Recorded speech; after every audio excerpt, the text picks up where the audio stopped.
এক ছিল এক দরিদ্র কৃষক। তার নাম ছিল রমেশ।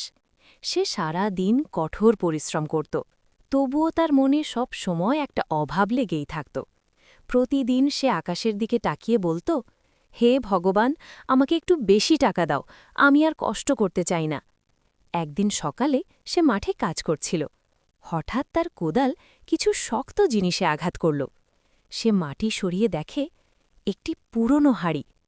কাঁপা হাতে হাড়িটা খুলতেই ভেতরটা ভর্তি ঝকঝকে সোনার মুদ্রা। রমেশের চোখ আনন্দে চকচক করে উঠল। সে খুশিতে বলল, আমি ধনী হয়ে গেছি, আমার আর কোনো চিন্তা নেই।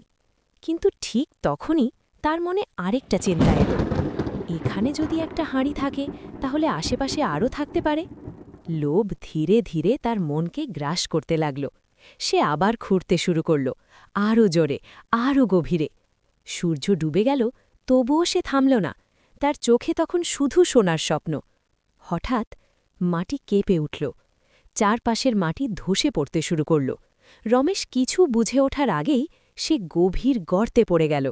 সোনার হাঁড়ি, মাটি সব কিছু